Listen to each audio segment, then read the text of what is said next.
Pertama-tama saya akan mengucapkan terima kasih kepada teman-teman yang cantik dan ganteng ini karena menyempatkan waktunya untuk membantu saya membuat tugas Bapak Irfandi.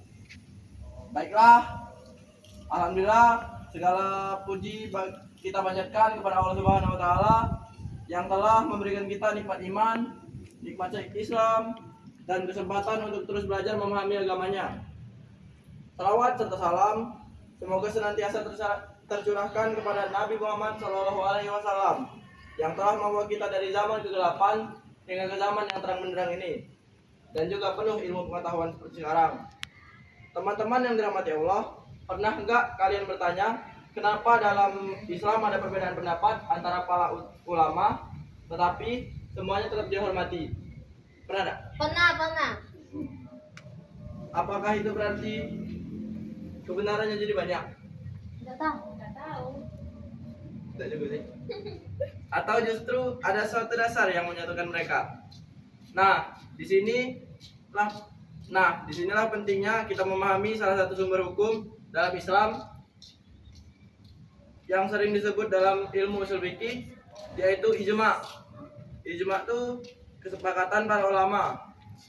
Ijma' ini bukan sekadar kesepakatan biasa, tapi punya posisi yang sangat kuat dan dalam menetapkan hukum setelah Al-Quran dan hadis. Melalui ceramah singkat ini, kita akan mencoba memahami apa itu ijma', bagaimana kedudukannya dalam Islam, dan kenapa ia penting untuk menjaga kesatuan umat di tengah perbedaan pendapat. Apa itu ijma'? Apakah teman-teman ada yang tahu? Enggak tahu. Tidak. Jadi ijma' ini kesepakatan seluruh ulama mujtahid Islam dalam satu masa setelah wafatnya Nabi Muhammad SAW terhadap suatu hukum syariat. Jadi ini bukan sekedar banyak yang setuju, tapi harus semua ulama yang setuju. Ijma' itu ada beberapa unsur-unsur penting. Juga supaya sesuatu bisa dikatakan ijma' ada beberapa syarat. Cut dulu. Syarat-syaratnya itu yang pertama ada terjadi dalam satu masa, kesepakatannya bulat, berarti yang nolak. Kalau masih ada yang beda pendapat tuh namanya juga belum ijma'. Dasar ijma'. Ijma' diakui dalam Islam karena didukung dalil. Salah satunya itu Al-Quran surat An-Nisa ayat 115 yang berbunyi wa may yusyaqqiqir rasulah mimba dima tabayyana lahul huda wa yattabi ghairu sabilil mu'mina nuwallihi ma tawalla wa nushihi jahannam wa sa'at masyira, yang artinya, dan barang siapa menentang Rasul Muhammad setelah jelas kebenarannya baginya dan mengikuti jalan yang bukan jalan orang-orang mukmin, kami biarkan dia dalam kesesatan yang telah dilakukannya itu, dan akan kami masukkan dia kembali ke dalam neraka jahanam, dan itu seburuk-buruknya tempat dia kembali. Jadi dalam ijma' tuh ada beberapa jenis. Apakah ada yang tahu jenis-jenis ijma'? Yang pertama tuh ada ijma' syari, yang berarti jelas, yang secara tuh segala ulama tuh terang-terangan setuju tentang hal yang disepakati itu. Yang kedua ada ijma' sukuti, ijma' diam yang ini nih. Karena sebagian berpendapat yang lain diam, dianggap setuju. Ini masih diperdebatkan karena belum pasti. Contoh sederhananya tuh dalam ijma' tuh ada wajibnya sholat lima waktu, haramnya zina, haramnya menikahi mahram. Sekarang kita tulis sedikit biar tidak sekedar ngapal asumsi dari yang aku ngomong ya. Kalau sudah ijma' itu berarti pasti benar, mutlak. Tapi secara metodologi ushul fikih ini bisa diperdebatkan. Apakah benar semua ulama apa benar-benar sepakat? Di masa dulu komunikasinya kan terbatas. Siapa yang memastikan itu ijma? Biasanya ulama setelahnya itu yang mengklaim ijma sahabat, ada juga lawannya. Ijma ulama legendaris itu gemetar saat ditanyai sebuah dalil. Dalam diskursus usul fikih secara global, dalil syariat terbagi menjadi dua dalil yang disepakati oleh imam empat, yaitu yang sama-sama kita ketahui, Imam Hanafi, Maliki, Syafi'i, dan Hambali. Dan dalil yang tidak disepakati oleh keempat imam tersebut. Kemudian dalil yang disebut sebagai al-adillah al-muttafaq fiha. Sementara dalil yang tidak disepakati, semua imam mazhab disebut al-adillah al-mukhtalaf fiha. Beda. Perbedaannya, jika dalil yang disepakati itu berarti semua imam mazhab menggunakannya sebagai landasan hukum Islam, segala syariat. Sebaliknya, jika dalilnya tidak disepakati, tidak semua imam mazhab menggunakannya sebagai dasar hukum. Salah satu dalil yang disepakati itu adalah ijma atau konsensus para ulama. Posisi ijma ini berada pada urutan ketiga setelah Al-Quran dan Hadis. Pada kesempatan kali ini, saya ingin mengulas sebuah kisah dari Imam Syafi'i berkaitan dengan dasar hukum Islam ketiga, yaitu ijma.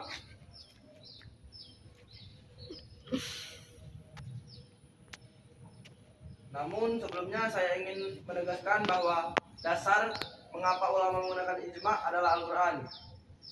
Di antaranya adalah ayat Al-Quran yang tadi saya sebutkan, yang berarti, dan barang siapa yang menentang Rasulullah sesudah jelas kebenaran baginya dan mengikuti jalan yang bukan jalan orang mukmin, kami biarkan ia leluasa terhadap kesesatan yang telah dikuasainya itu, dan kami masukkan ia ke dalam jahanam, dan jahanam itu seburuk-buruknya tempat kembali. Quran surah An-Nisa surah keempat ayat 115. Ayat tadi sangat menegaskan bahwa orang yang tidak mengikuti jalan orang-orang mukmin akan mendapatkan ancaman neraka jahanam. Atas dasar inilah, orang yang tidak setia kepada konsensus para ulama, yaitu ijma, berarti masuk dalam ancaman itu. Dilihat dari Abdul Wahab Khalaf, Ilmu Usul Fikih, halaman 47. Dalam kitab Al-Imlah, halaman 141 sampai 143, kitab komentar dari Syarah Mahali atas Al-Waraqat oleh Dr. Amjad Rashid mengutip kisah Imam Syafi'i lagi yang ditanyai oleh seorang kakek misterius terkait dasar penggunaan ijma sebagai salah satu landasan hukum Islam. Dikisahkan pada suatu hari, waktu antara zuhur dan asar, Imam Syafi'i tengah bersandar di sebuah tiang. Riwayat lain juga mengatakan bukan tiang. Tiba-tiba datang seorang kakek misterius dengan mengenakan jubah, imamah, dan sarung. Semua yang dikenakan kakek itu terbuat dari suf atau bulu domba. Tangannya memegang sebuah tongkat, tampak sangat-sangat berwibawa. Imam Syafi'i yang melihat kehadirannya segera berdiri untuk merapikan pakaian, lalu duduk. Kakek itu mengucapkan salam dan turut duduk. Betapa Imam Syafi'i melihat kakek itu penuh dengan kewibawaan. Sang kakek bertanya kepada Imam Syafi'i, "Saya ingin mengajukan sebuah pertanyaan." Dijawab oleh Imam Syafi'i, "Silahkan."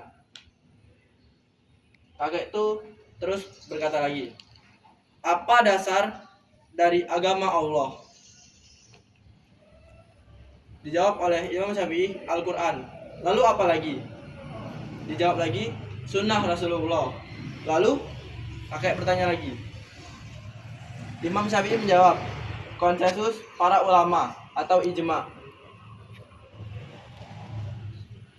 Sang kakek berkata lagi, "Apa landasan Anda mengatakan konsensus para ulama?" "Al-Quran." Dijawab oleh Imam Syafi'i. Jika Al-Quran, lalu ayat yang mana? Selanjutnya mendesak. Kali ini Imam Syafi'i tidak langsung menjawab. Beliau berpikir sejenak. Imam Syafi'i masih belum juga menjawab. Menyadari demikian, sang kakek Imam memberinya jeda waktu 3 hari untuk Imam Syafi'i guna mencarikan jawaban. Sang kakek berkata, saya beri waktu 3 hari 3 malam. Jika engkau menemukan ayat dari Al-Quran itu, kau benar. Jika tidak, maka bertaubatlah, tegas sang kakek. Wajah Imam Syafi'i menjadi pucat pasif. Lalu ia pergi dan tidak terlihat selama 3 hari 3 malam untuk berusaha mencari dari kebenaran petunjuk. Untuk berusaha mencari petunjuk kepada Allah Subhanahu wa taala. 3 hari telah berlalu, artinya waktu Imam Syafi'i untuk mencari petunjuk tersebut telah habis. Imam Syafi'i pun kembali ke tempat ia bertemu sang kakek di waktu 3 hari yang lalu. Di waktu antara zuhur dan asar, dalam waktu 3 hari itu, tentu Imam Syafi'i berusaha keras dan berdoa dengan sungguh-sungguh kepada Allah Subhanahu wa taala. Terbukti dari wajah, kedua tangan, dan kedua kaki Imam Syafi'i terlihat membengkak, badannya pun terlihat kurang sehat. Imam Syafi'i pun duduk di tempat biasa dengan gerakan yang lamban. Sang kakek pun datang, mengucapkan salam, lalu duduk seperti pada pertemuan pertama. Sang kakek langsung berkata, silahkan berikan jawabanmu. Baik, jawab Imam Syafi'i. Kemudian dilanjutkan dengan membaca Al-Quran surah An-Nisa ayat 115. Dijawab lagi oleh sang kakek, jawabanmu tepat. Kakek itu pun berdiri dan pergi. Belakangan, menurut Tajuddin As-Subki, kakek itu adalah Nabi Khidir. Kisah Imam Syafi'i di atas mengandung pesan moral yang sangat penting. Kita tahu Imam Syafi'i adalah ulama besar yang tidak diragukan keilmuannya. Kebesaran Imam Syafi'i diakui oleh banyak ulama. Imam Ahmad bin Hambali pernah berkata, Imam Syafi'i itu laksana mentari bagi dua dunia. Imam Syafi'i itu laksana mentari bagi dunia dan kesembuhan bagi tubuh. Setelahnya tidak ada yang menandingi kebesarannya. Syekh Yusuf bin Abdul A'la juga pernah berkata, andai dikumpulkan seluruh ulama, maka tidak ada yang akan mampu menandingi Imam Syafi'i terkait kecerdasannya. Namun, kebesaran dan keleluasaan ilmu Imam Syafi'i tidak membuatnya sombong, bahkan sangat tawadu. Dalam kisah di atas, saat Imam Syafi'i belum tahu jawaban akan sebuah pertanyaan yang diajukan sang kakek misterius tersebut, ia tidak gengsi untuk tidak menjawab karena beliau memang belum tahu jawabannya. Lebih dari itu, kisah di atas juga menunjukkan betapa tanggung jawab akademik seorang Imam Syafi'i itu sangatlah besar.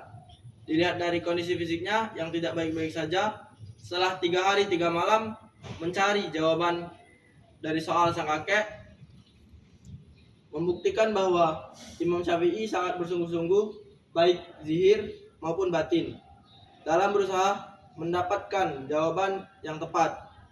Pada hari ini, saat banyak orang mengaku sebagai ulama dengan kepastian keilmuan dan moral yang jauh dari kata cukup, kisah Imam Syafi'i tersebut bisa menjadi bahan introspeksi diri. Imam Syafi'i saja tidak buru-buru menjawab apa yang belum diketahuinya. Kenapa bisa ada orang sekarang tuh dengan kepastian ilmu yang jauh di bawah standar, dengan lantang mengaku ulama, dan dengan jumawa mengaku beliau paling benar. Teman-teman mungkin tadi materinya emang kurang jelas dan tidak mana ya. Pasti kawan-kawan tuh susah memahaminya. Aku juga susah sebenarnya. Kau kan jalan dulu. Amin. Kau emang? Iya. Bagi teman-teman yang ingin bertanya karena kurangnya penyampaian dari saya persilahkan. Izin bertanya, Pak. Oke, silahkan Mbak Amel. Jika ijma adalah kesepakatan ulama, apakah itu menjamin kebenaran mutlak? Apakah ada lagi yang ingin bertanya? Saya, Pak. Dan apakah ijma bisa terjadi di era modern dengan banyaknya perbedaan mazhab dan negara? Ada lagi tidak yang lainnya? Saya, Pak. Banyak ya. Iya dong, Pak. Apa perbedaan antara ijma syar'i dan ijma sukuti? Baiklah, saya kumpulkan 3 pertanyaan dari kalian. Kalau ada yang tanya lagi, sabar dulu. Baiklah, saya akan jawab pertanyaan dari saudari Cika. Soalnya tuh, apakah ijma bisa terjadi di era modern? Kalau secara teori itu bisa, tapi kalau secara praktik sangat sulit. Karena banyak mayoritas yang jadi ulama loh. Jadi susah untuk mencapai ijma di zaman modern sekarang nih. Tapi seharusnya masih bisa. Perbedaan antara ijma syar'i dan sukuti. Kalau perbedaannya tuh di ijma syar'i itu jelas dan eksplisit, sedangkan ijma sukuti itu diam atau masih dapat diragukan karena. Kalau soal kepastiannya, Pak, bukannya itu pertanyaan saya ya, Pak? Semut banyaknya. oh mohon maaf, berarti saya menjawab pertanyaan dari saudari Dinda. Namanya juga manusia ya, adik anak. Iya, Pak. Iya, Pak. Jadi kalau dalam aspek bentuk persetujuan, ijma syar'i tadi itu jelas dan eksplisit, sedangkan ijma sukuti itu diam atau juga implisit karena juga kurang jelas. Kalau dalam kepastian, yang jelas ijma syar'i itu kepastiannya sangat tinggi dan ijma sukuti itu masih rendah kepastiannya. Kalau tentang perbedaan ulama, perbedaan atau perdebatan para ulama, kalau ijma syar'i ini hampir tidak ada. Kalau ijma sukuti itu masih banyak perbedaannya atau perdebatannya. Kalau tentang kekuatan hukum, ya jelas yang syar'i itu sangat kuat, sedangkan yang sukuti itu masih lemah, karena juga masih ada yang memperselisihkan. Baiklah, selanjutnya saya akan menjawab pertanyaan dari saudari Amel. Kali ini benar kan? Yang Amelnya kan? Oke, pindah lagi orangnya. Pertanyaannya itu, jika ijma adalah kesepakatan ulama, apakah itu menjamin kebenaran mutlak? Ijma itu menjamin kebenaran yang sangat secara normatif dalam usul fikih. Tapi tetap tak bisa disamakan dengan kebenaran mutlak secara hakikat, karena itu tuh cuman berbasis kesepakatan ulama, bukan wahyu. Bagaimana saudari Amel? Apakah mengerti? Jadi ijma tuh emang benar, tapi tidak bisa dia mutlak benar. Tidak bisa dia mutlak benar, karena ijma tuh cuma didapat dari kesepakatan para ulama baik, tidak didapat dari wahyu yang diturunkan langsung. Tapi persentase kebenarannya tuh sangat besar. Nah, itu intinya. Bagaimana? Baiklah, apakah teman-teman masih ada yang tidak mengerti materi dari saya? Atau ada yang belum dipahami? Tidak. Jadi kesimpulan dari ijma ini adalah kesepakatan para ulama mujtahid setelah wafatnya Nabi Muhammad SAW dalam menetapkan hukum syariat. Ijma memiliki kedudukan nomor 3 setelah Al-Quran dan hadis. Dengan adanya ijma, umat Islam memiliki pedoman yang jelas, terhindar dari perpecahan dan dapat menghadapi perkembangan zaman tanpa keluar dari prinsip syariat. Baiklah, mungkin itu saja materi yang bisa saya sampaikan. Kalau banyak kurangnya saya mohon maaf. Pada Allah saya mohon ampun. Saya akhiri. Wabillahi taufiq wal hidayah. Wassalamualaikum warahmatullahi wabarakatuh. Waalaikumsalam.